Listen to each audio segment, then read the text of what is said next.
good to have you with us in this edition of the Urban Debate. Tonight, we put the focus on the vaccination policy once again. And we do this as we move into the month of June, where people are hoping that the vaccination drive will pick up pace. In the last several weeks, we've continued to highlight to you what have been the key issues, the key hurdles from vaccine shortage to policy issues that are now creating further confusion and chaos, a disparity, inequity on ground. Now, let's tell you what the Supreme Court has to say about it. Supreme Court today in a hearing came down heavily on the centre and posed 10 stinging questions to the centre on the vaccine policy. Now, they've asked centre for a response, they've asked for explanations. They said that we're not getting into telling you right now what to do, what not to do when it comes to these decisions, but we want to know what was the rationale. Let me tell you what these 10 specific questions were, one after the other, fired today by the Supreme Court judges to the central government. Question number 1, why leave it to the vaccine makers to fix different prices? The Supreme Court asked the centre as question number 2, what should states pay? Why should they pay a higher price for vaccines than the centre? Question number 3, why leave it to the vaccine makers to decide on a price when you, the centre, has the power to do so? And then they went on to ask, what is the rationale behind the dual vaccine pricing policy? Explain to us, basis what did you decide this? Question number 5, show us in the files how the vaccine policy was approved. Question number 6, are you allowing as a policy for civic bodies to now issue tenders? Remember, since the onus has been given to the states and private hospitals to procure 50% of the vaccine quota or even procure vaccines from abroad if they want, civic bodies such as the Mumbai civic body have attempted to issue global tenders and invite international vaccine manufacturers to come and help the people of Mumbai. Question number 7, what are the logistics after sending vaccines to the central depots? What happens next? How do you manage this? Question number 8, and a very important one, how do you expect rural population to register on CoWIN and app? Question number 9, how will you answer the digital divide that is becoming sharper and sharper and it's now become a vaccine divide between the urban and the rural, and I'll tell you how. And the final question, is there a walk-in vaccination across the country for 45 and above? Even the Supreme Court is confused. Imagine what happens to the rest of the country. Because the digital registrations found a mention in the observations of the Supreme Court, and I want to highlight them specifically. On the registration on a CoWIN app, which is essential, and then the Supreme Court told the centre to beat the rural-urban digital divide. You must have your ears to the ground, consider the digital divide and amend the policy. So let's talk about this. Let's talk about what aspects really do need to be looked at. Let's talk about the rationale behind the dual pricing policy. Let's talk about how even now most states are running out of vaccines, but the private hospitals are not. The private hospitals charge a higher price. Let's talk about the rural-urban divide in terms of our vaccination pace. Let's talk about how a large percentage of our country cannot register themselves on a digital portal. I say good evening to Sudesh Sharma, spokesperson of the BJP, joining us this evening. Dr. Ajoy Kumar, spokesperson for the Congress Party. Dr. Anand Bhan, researcher of global health, bioethics and health policy. Amitabh Behar, CEO for Oxfam India, and Dr. Tanvi Shukla, epidemiologist, also joining us this evening. And I actually want to start off with Dr. Anand Bhan. Dr. Bhan, let's take it issue by issue, and I actually do want to focus first on the rural-urban divide, on the digital divide essentially, and you know, the whole confusion about who's allowed to walk in, who needs registration, and how are we really managing. Is this now, 6 months into our vaccination drive, is this now clearly becoming a big hurdle? Thanks, Tanvi, for having me. Yes, absolutely. It is something to worry about, and this is something I think many of us have been flagging for a while. the fact that access to vaccination requires you to register on a portal and then be able to get a slot means that there are going to be a lot of people who, unless there are mitigation strategies to allow them to be able to access that technology, will be competing with the larger section of the population which has access to technology. And we've already seen that, people from urban centers going to rural areas and getting a slot and getting vaccinated. The fact that it's a race because there are limited slots. So people who have faster internet, who know how to operate smartphones, are able to access technology and get slots. So I think that is certainly a big issue. The fact also that if you have private health centers which are eligible to dispense vaccines, and we know the density of these are more in urban areas, that already you are building up a divide where in rural India there are lesser number of centers which are going to be giving out the vaccines, and hence lesser chances for you to be able to find something which is close by. So this is certainly a good point for the government to be asked on, and the rationale behind this kind of differential access, something which they should be responding to. Yes, Dr. Mahapatra, what is your view on it? Because now this is the vaccination is now essentially open to everybody above the age of 18. But I was looking at a story that was done by one of the daily newspapers, and there is a significant difference, in terms of the divide. In Maharashtra, for example, the first dose of rural vaccination is 54.7% lower than urban vaccination. Similarly, in Madhya Pradesh, it's 53% lower than the urban vaccination. Whether you look at Uttar Pradesh, it's the same statistic. The divide is little lesser in the state of West Bengal, but there is a clear difference here, which obviously a lot of this has to do, Dr. Mahapatra, with the states also pushing, spreading awareness in the rural areas, but about access as well. Yeah, it's a pertinent question. I believe we were actually organizing a very timely discussion, and I guess that what the Supreme Court has asked and how the government is actually looking at it, all these things need to be very timely right now, because in the wake of a potential third wave preparation, it's the only weapon for us to take care of our population as a whole. So given those things, we have to keep in mind that there are four different components for a vaccine rollout program of such a big country. Number one, we have to have the proper awareness and some measures to ensure the community response and against vaccine hesitancy and all those stuff to have the rest of the process being efficient. Number two, there should be a clear, conjoint, synchronized approach between states and central government to ensure that confusions are less and the process is seamless, because there is also a probability that in many states, in many places right now, the second wave is not yet fully over. So vaccine centers should not become a source of further infection also. And this fear should not actually become a hurdle for people to get vaccinated. So together, there should definitely be requirement of a proper allotting of slots and all those stuff as much as possible through this app and all those stuff. But while talking about the rural urban divide, we have to keep in our mind that the health infrastructure, the service delivery system, everything actually are differently placed across the country in a rural urban scenario. When in a vaccine delivery system, we can't talk about any urban center, there are several potential service providers who can be actually roped into the whole system to deliver this. Whereas in a rural area, there are requirements of different kinds of infrastructure development, which required before having the vaccine delivery there.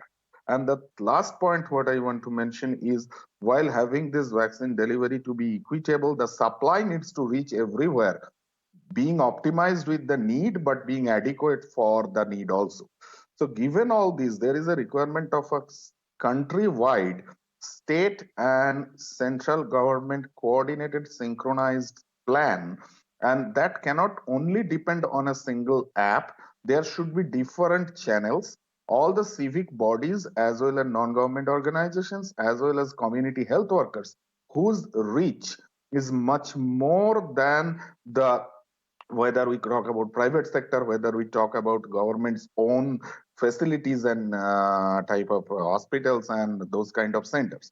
So there is a requirement of generating a kind of an eligibility criteria along with which ultimately help some institute to become a potential vaccine delivery center. And based on that, there is a requirement of these vaccine delivery centers to be established across the country in all the rural areas in a jet speed. Yes. And if we do that, it will be also another problem. It will raise another problem, that is the vaccine supply.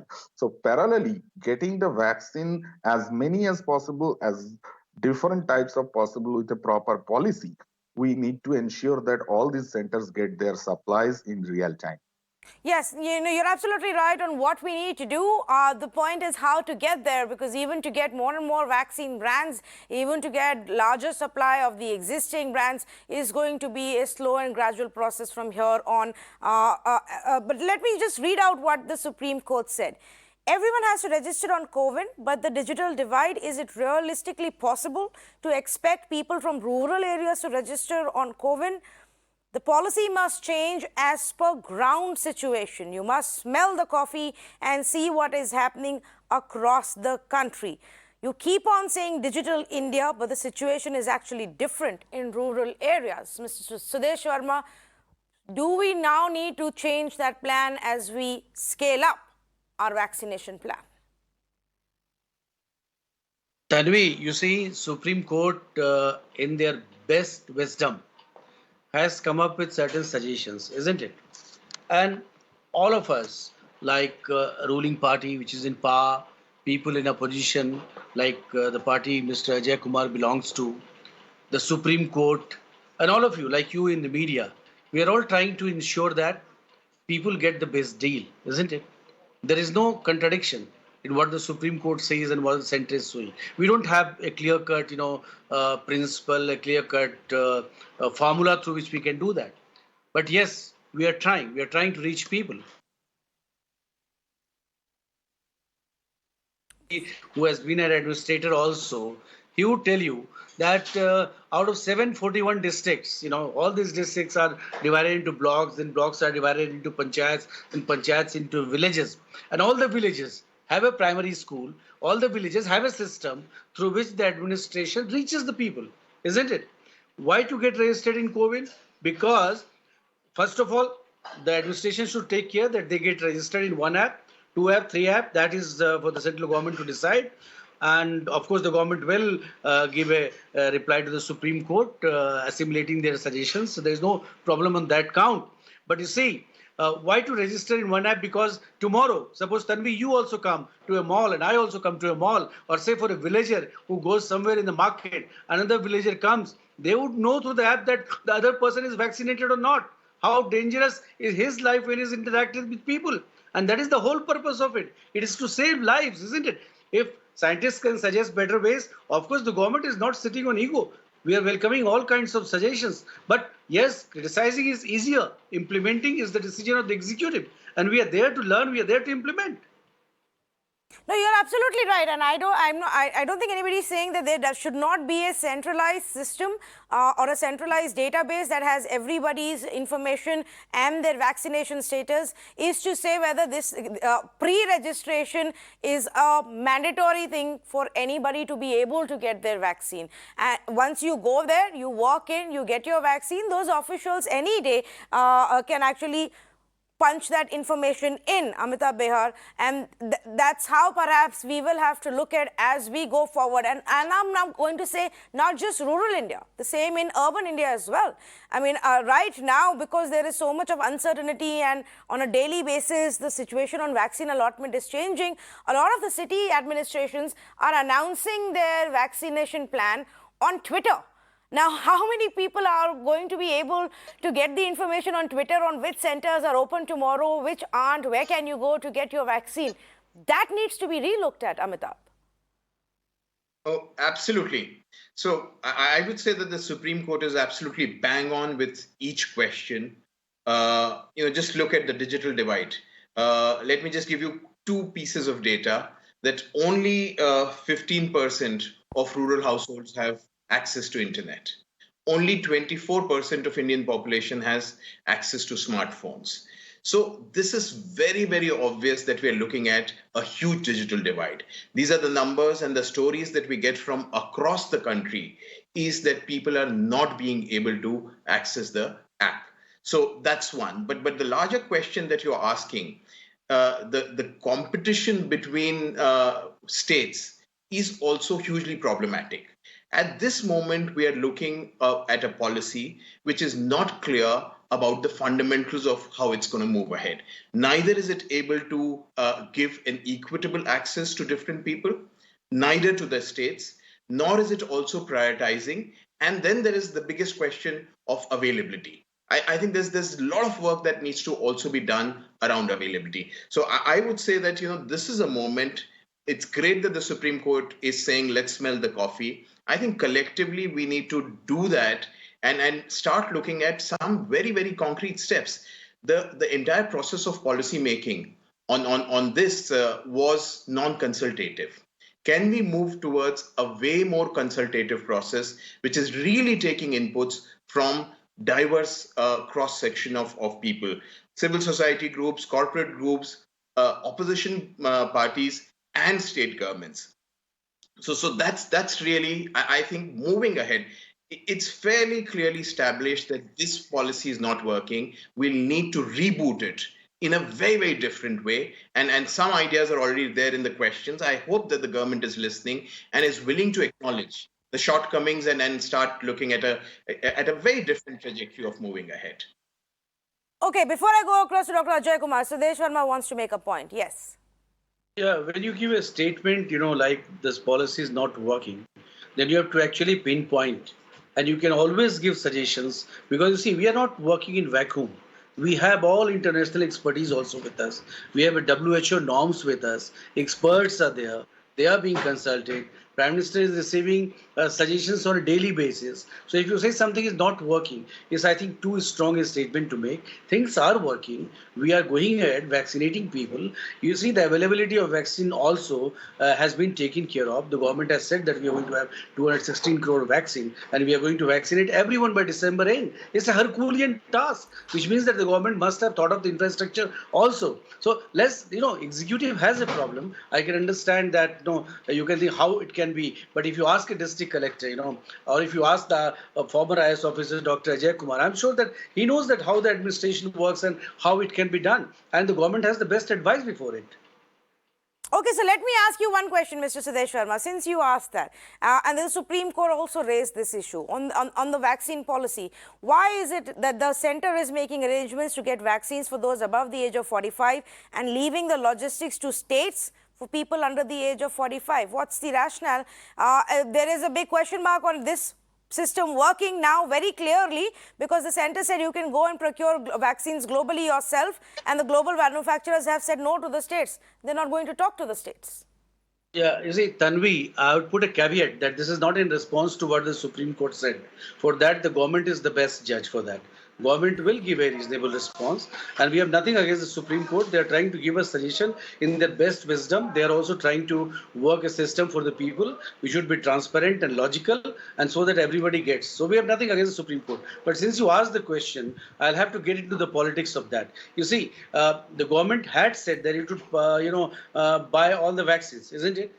It bought vaccines for 45 plus people, gave free of cost. Doesn't mean that the 45 plus people are living in the territory of central government. Central government does not have any territory. All the vaccines are going to the states only. According to a systemic formula devised by the government, every vaccine is going to the state government to administer, and central government is taking care of that.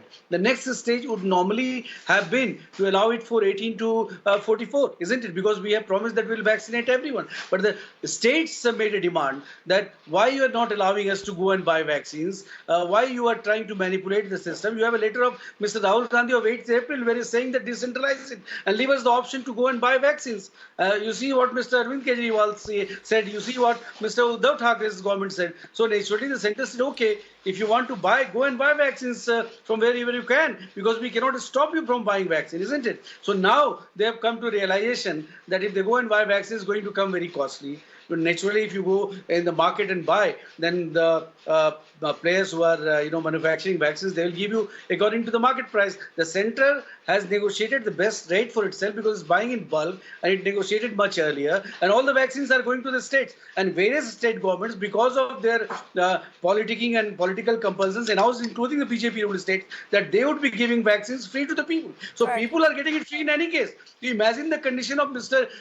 Yogi, who is the Chief Minister of Uttar Pradesh, where the population is more than 20 crore. So he has to vaccinate everyone at the cost of the state, isn't it? So you are talking of Delhi, which has a population of 1.5 crore, and this Chief Minister is talking as if Delhi is the entire country. It's not the case, isn't it? So we have to go, the states which can afford, they should pay. If they can't pay, the center will definitely come, because the center has already allocated 35,000 crore rupees for vaccines. The state should also allocate some resources for that. Sure. They have promised, they have huge budgets, the states also, and never before in the country, the entire population was going to be vaccinated. If you had polio, it meant for certain age group, isn't it? If diabetes, it meant for certain age group, certain comorbidities. It never happened that the entire population was going to. So everybody, state and center, should share the responsibility. It's as simple as that. Okay, no. So I agree with you. I don't know if Dr. Ajoy Kumar does. The financial burden can be shared by the states and the center between them. But does that mean that the states have to and the individual city civic bodies have to start procuring it? That's the difference. Dr. Ajoy Kumar, the question that Sudesh Sharma is asking is, tell us what's the problem with the vaccine policy. No generic comments. Let's take it one by one. What is your issue with the current policy? The first thing is, look, the states were forced to request ask the government to give us the vaccine. The government continued to present a deaf ear. And I just want to put some facts to Mr. Sudesh Sharma. I mean, even, first of all, the BJP is making it sound as if they listen to the states so well. So when the states are asking for giving monetary support to the citizens, listening to the farmers, listening to so many things, they don't seem to be listening. Suddenly they seem to have listened to this vaccine issue very well. So it's a joke, because the fact is that the government of India knew that the vaccine is not available. Despite that, which government in this country or in this world will allow its state to suffer so much? I mean, if Maharashtra is not part of India, is Jharkhand not part of India, is Bihar not part of India? So the fact is that this government knew. So you tell me, Tanvi, Sudesh, I'll just complete. If the government knew and continued to do this evil policy, it's a reflection of how mischievous the central government is becoming. First, if they knew about it, I'm sure they knew that the vaccine was not available, and they still made the states saying that you go and procure, we will see about it. They knew about it. If they knew about it and did it, it is really shameful for this country to have a government which continuously cuts its own nose to spite their face. It's unbelievable. Second, everybody in this world is saying that this vaccine app, COVID app, is a disaster. I'm telling you myself, in my own home, to go to a regular center of people about 45 who are not so technical savvy, my wife had to go and ensure it through the loopholes without COVID app. Now you can imagine this government believes that everything is an app because it is run by the BJP. The IT cell is so much heavy on their thinking that for them everything is an app. So here is an example. One sec, sir. Here is an example of science and technology where there is only technology, there is no science. You cannot use the app at all. It's impossible to. People are trying to navigate it through app over app. How will the rural people do? And correctly, like Anuragji said before me, 25% of the people have smartphones, 15% have access to internet. You have conducted elections across, sir. The question again is, have you vaccinated this whole country? You have to vaccinate this whole country. Countries are doing it. Are we making a mess out of it? Yes. And why, Sudeshji, Okay, let him respond. Yes. One second. I'll just complete 30 seconds. I'll just 30 seconds. I'll say, why we are skeptical is, the same government told us, government is saying we will finish 200 crores jabs by the end of the year. The same government promised us 2 crore jobs. The same government produced 5 trillion economy. The same government produced 15 lakhs will come back. So the same government has done a lot of promises. Okay. None of them. 100 smart cities. So please. Yeah, so let's stick to this one. Let's stick to this one and say where the issues are. Yes, Sudesh Sharma, to you. Tanvi is not correct. You see, you are trying to pull punches and hit tangentially when you should focus more on the issue which Tanvi is trying to debate. You see, I can understand that you will try to put us on the dock and we are running the central government. You have all the rights to do so. But let's talk about facts. You know, what are the facts? 8th April, Mr. Rahul Gandhi wrote a letter to the central government that why are you not allowing us to buy the vaccines? You should allow.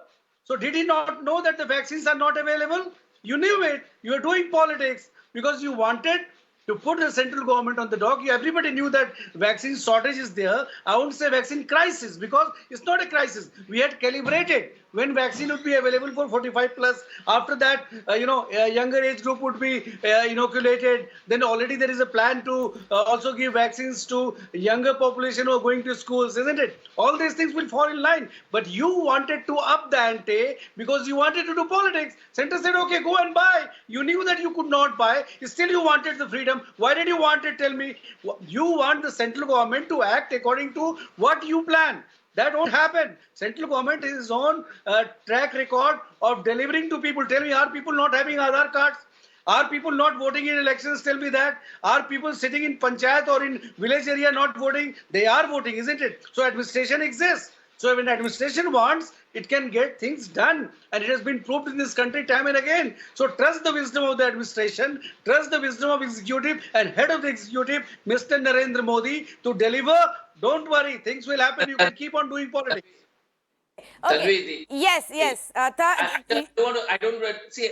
Trust the wisdom of Mr. Modi, and we had no oxygen. Trust the wisdom of Mr. Modi. Head of the executive, isn't it? I didn't interrupt you, so please don't interrupt me, sir. And if I trust see, this is the problem. I don't trust any single individual. I don't trust the government. You demonstrate your trust, and if you're taking Mr. Gandhi's letter so seriously, he's asking you to vaccinate. He's asking you to do genomic sequencing. Why aren't you taking his advice so seriously? You can't pick and choose. Is he not the leader of the Congress party? I didn't interrupt Sudesh. Should we not take leader of Congress party seriously? What are you talking, Dr. Ajoy Kumar? Sudesh, I never interrupt, so please. Never interrupt, so please. I am saying that Mr. Gandhi has been saying that the poor are falling below the there's no safety net. Please give 7,000 rupees per family per month for the next 2 years. That you're not listening. He's asking you to do genomic sequencing. That you're not listening. He's asking you to do compulsory licensing. That you're not listening. So my question again is, like a lot of panelists have said, sir, if they were as amicable as you, the BJP, I mean, seriously speaking, if they were ready to listen, like, we are not here to embarrass you. We were repeatedly saying that please vaccinate everybody. We would really be delighted if you vaccinate 200 crore people. Right now, we have very, very little belief, and please show those numbers and we will support you. Can we vaccinate? Yes, we can vaccinate. But the important part, coming to the most important part, this triple pricing, sir. The people you've seen walk-in jabs for people with cars, and the poor in the slums don't get it. We are creating apartheid in this country between rural and urban, between rich and poor. You have people walk into the big private hospitals. No, sir, I'm seriously saying it never has happened in this country. Public health has never happened because you had access to money and you could drive in your car and get a jab. And if I can't get access to the private hospital, like you've seen the Bangalore episode. So my question to you, sir, is why this three pricing? Okay. Why are we doing it? Government buys it, distributes it. Can I answer? And support you. No, one minute. May I just, because this issue has been raised and this was going to be the second aspect I want to talk about. Let me just go back to my experts and then I will come back to both you, Mr. Sudesh Sharma and Dr. Ajoy Kumar. It is the differential pricing. Now, let's tell our viewers, and I'm sure everybody knows, that the government decided that while central government continues to procure 50% of the vaccines from Serum Institute and Bharat Biotech, in the rest of the 50%, the states and the private hospitals can directly procure. And a specific rate, a specific price was announced by the manufacturers ahead of that. So they have announced a price which is much more than what the center is getting at. It's a differential price for states and an even higher price for the private hospitals. This is again a policy for which series of questions were asked today by the Supreme Court as well, trying to understand the rationale as to why there should be a differential pricing. Anandban, I want to come to you again on this because right now, I mean, of course, first big thing is that we don't even have enough vaccines that all categories get the same amount. But otherwise as well, we could have very well looked at an option where the central government simply places a bulk order. We know what the population of our country is, how many would need to be vaccinated, and then just give it ahead to the states. Is there any rationale for a dual or triple pricing anywhere else in the world? Yeah, not to my knowledge. I mean, this is unnecessary complexity which we have brought upon ourselves. I mean, the simplest way to do it, quite honestly, would have been centralized procurement, as you suggest. In fact, many companies, as well as platforms such as COVAX, through which we are also trying to access some vaccines, will only negotiate with the central government. They're not going to be negotiating with state governments and certainly not with private health systems. So if the central government is the only body where there is a certain element of possibility of negotiation, then by virtue of keeping that procurement all to themselves, they get a larger volume, which means you can probably drive better pricing. And then you work with a variety of delivery systems. So you can have state governments involved in that. You can have the private sector, if you want, involved in that. But to also allow all of these players to get into the game of procurement, I think we're now in a situation where there is a scanty supply situation and people are, all of these platforms are basically competing against each other and obviously struggling to find any vaccines because if countries cannot get it, if blocks like the EU cannot get it, how can you imagine smaller states getting it? And also within the states, there are going to be some states which have much more financial power. There are going to be relatively much not so rich states who will find it difficult to compete with the larger states. And then you have the private health systems who are willing to pay top dollar or a higher amount. And perhaps they will be given preference, and that brings in again the equity questions. So certainly not something which makes a lot of sense from a public health perspective. And the control can be with the central government. I'm going to read out some of those laws that exist that give the central government even the power to decide when it comes to pricing of specific vaccines in times of a pandemic. But before that, to Amitabh Behar, this question as well. Amitabh, we're already seeing in states like Maharashtra, where they suspended the state-sponsored vaccination for 18 to 44 a while ago because they don't have the vaccines. There is much higher vaccination being done by private hospitals, which means people who can afford to pay $1,400, $1,500, $1,000 to $2,000, whatever, are able to get it. In Karnataka, this question has been raised by the High Court asking the state, how is it that private hospitals are vaccinating more than you are vaccinating? In Delhi, there is a problem we're now beginning to see in many other states as well. This divide, can we say this divide is also getting created because of this dual pricing policy? Yeah. So, I would just want to put this in context. Just look at the advertisements that we saw from some five-star hotels, which was saying that come for a vaccine package. That's the level of obscene inequality we are seeing, that if you have the resources to go and live in a five-star hotel, you're going to get a vaccine. I've seen the clarification from the government, but this is what the five-star hotels thought they could do. And certainly, as in, the basic question being asked, I'm not very clear, and we've not heard answers from the government that why has this policy not been put under the universal immunization program that we have in this country. Pretty much all vaccination that we do in this country happens within that program. And in fact, it has to be done with the centrally procured general financing rules done by the government of India. So it really beats simple logic that when the union government could have had much better possibilities of negotiating with producers, why is it decentralizing? I don't want to get into the politics of who rules which state, but it does not, it's counterintuitive to say that, okay, we will decentralize the entire procurement. When you're looking at the entire policy, working with a very, very centralizing framework. So, and I would also urge the discussion that we are hearing, we are still looking at 3,500 plus deaths every day. This is about real dead bodies that we are counting in this country. At this juncture, I don't understand what's the hesitation in saying that this policy is not working. We are fumbling. We don't know when will we be able to ramp up the production. It's great that the government of India, along with South Africa, went to the WTO. I really wish them more power on that. But at this moment, what are the steps that could be done in India is the most critical question, as in we cannot have the country gasping for oxygen once again. All right, Mr. Sudesh Sharma, would you want to come in here? Of course.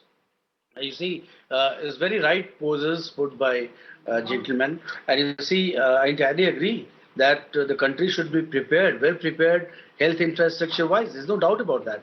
You see, you have to fix responsibility if you want accountability. Without that, it's not possible, because certain state governments have authority and they should be made accountable also for the actions they take. If you are just trying to put fingers towards the central government, you have to tell us that what the central government did not do, because of which the state governments could not act. Now is the time that they can set up PSA oxygen plants. You have seen how the DRDO is working. You could bring the entire availability of bed in every state in a single app applicable to that state. Has that happened? I don't think it has happened. And it's a sad thing. Anyone dying, who is responsible is not important. But as a politician, we should be accountable. We should take the responsibility and try to do maximum what is possible to ramp up the health infrastructure. And God forbid, if third wave happens, is going to be very bad. And we just pray to the God that it shouldn't happen. We are in the process of giving vaccines to everyone, and the central government will do whatever it can to the satisfaction of people. We are operating in complete transparency and with complete accountability. And if you have more suggestions to give, yes, the government is open to that. I'm very sure about Narendra Modi government that it is open to suggestions. No, so why don't we look at one common policy, Mr. Sudesh Sharma? This is time of a pandemic. Why do we have three different levels of pricing at all? Again, I'm going to stress it, Tanvi, that whatever policy has been evolved, there is an expert group interacting with the Prime Minister. They get feedback from people, they get feedback from health experts and world experiences. Based on that, a protocol has been devised how to do. And the state governments, if they want to know, they always get a chance when they interact with the Prime Minister. Even otherwise, they can pick up the phone and talk to the Prime Minister. He is available. So let's not try to do politics over this. No, but that's actually, I know you say that there are experts that the government is speaking with, but the biggest of the experts have not really agreed on a policy decision where, that decentralizes procurement, Mr. Sudesh Sharma.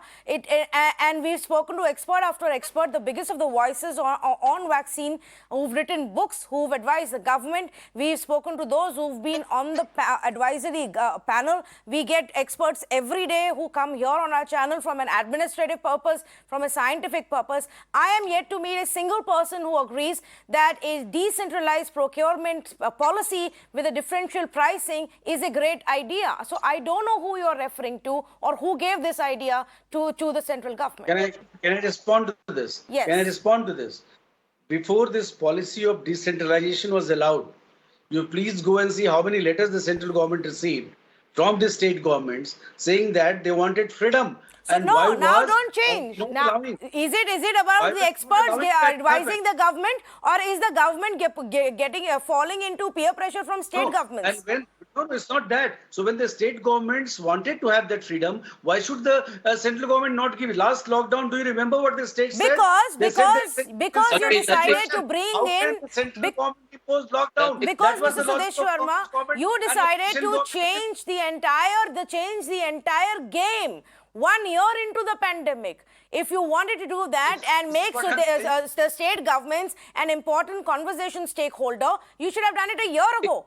They would have figured out by now where they stand, they would have figured out by now what biosafety level labs they need. They would have figured out by now which of the international manufacturers are ready to give them vaccines. Not 1 year later, when the entire world has booked their vaccines for the next 4 years, and we haven't.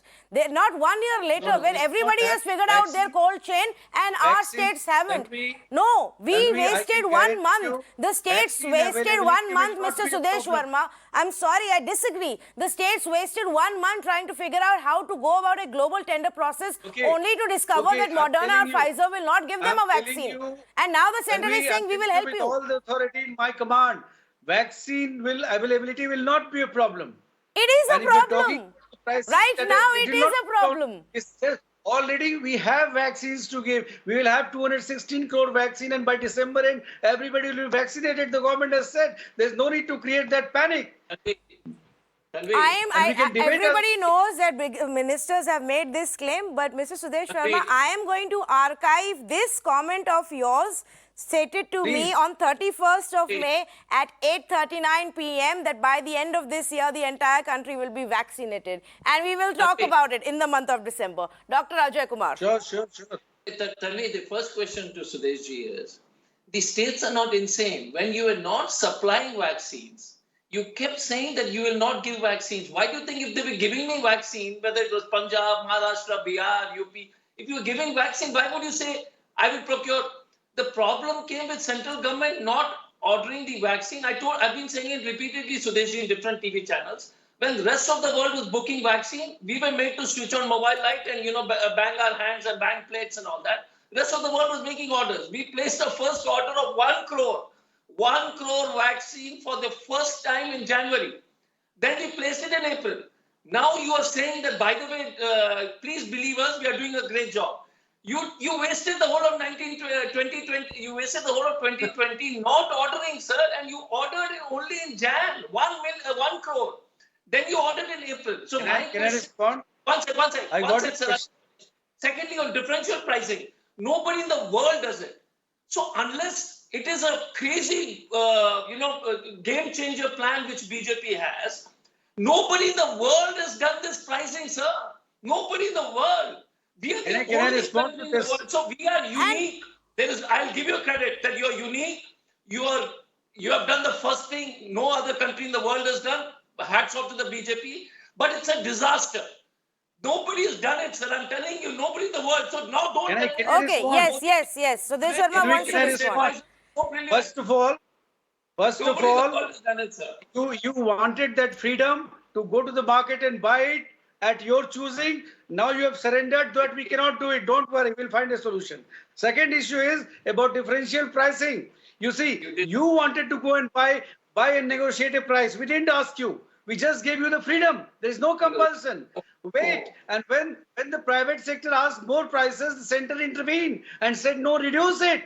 Because we understand the problems of the states. But we cannot dictate pricing to private players. Because if you want to destroy the pharma industries, you can do that. What kind of investment we make in our research compared to the United States? What do you want? And when you have promised to people that you will give free, where is standing on the shoulders of Mr. Narendra Modi that I have promised I'll give free, but Modi ji will fulfill. This is what you're saying, isn't it? Say it openly that Modi ji buy the vaccines, we promise we don't have money. Modi ji will give you. Okay, one minute, please. The fundamentals of pricing is European Union as a union negotiated a price. Fundamental institute of pricing. The Africa as a country union of countries is negotiating a price. But great BJP government has decided that farmers. You wanted freedom, no? Okay, let me just put in some perspective here. Allow me, gentlemen. Allow me. May I just come in here and say this is what the Supreme Court will probably. 1 minute. May I please come in, Mr. Sudesh Sharma? There is a Patents Act 1970. This law that was mentioned by the Supreme Court has two key provisions that could potentially be invoked to regulate the pricing of vaccines. Section 100 of the Patents Act gives the central government the power to authorize anyone, a pharma company, to use the invention for the purposes of the government. This provision actually enables the government to license the patents of the vaccine to specific companies to speed up manufacturing and ensure equitable pricing. Under Section 92 of the same Patents Act 1970, It deals with compulsory licensing. The government can, without the permission of the patent holder, license the patent under specific circumstances which have been prescribed in the Act. There is also the Epidemic Diseases Act of 1897. Section 2 of this law gives the government the power to special measures and prescribe regulations as to dangerous epidemic diseases. If there is an intent, this is a possibility. I am not one of those who will sit here and advocate that the pharma companies not be allowed to get any return on their investment, on their efforts, on their research, on crores that they spend on R&D to develop these vaccines. They should be able to do that. But a differential pricing and a non-transparent way of allocation does become a problem. Because now we don't know for what reason are private hospitals getting whatever number of vaccines they are, whereas the state governments are struggling. Is it because of the higher price that the private hospitals can pay? We don't know on what basis is one entity getting more vaccines or less vaccines, and at what price, for how many doses, for how many months. And if there is a differentiation between a Gujarat allocation versus a Maharashtra allocation versus Kerala or Uttar Pradesh, we don't know if it is as per the formula that has been given by the center to the vaccine makers or as per something else, because this information is not public information. There is no transparency on this. These are the issues with the current policy. Ideally, a long time back, we should have gone back to a centrally procured, a uniform pricing strategy. Sure, the states can bear the burden along with the center. But it should not be a rule, a norm, a policy that slows down our vaccination process and makes it unequal. It shouldn't be a policy that gives certain people a better chance at getting a vaccine than it does to other people. The Supreme Court has asked some very pertinent questions, 10 specific questions on pricing and the digital divide. We will track very closely to see what the central government has to say, and if there is at all, ever, any kind of intervention by the courts on this policy. A big thank you to all of the panelists for joining us.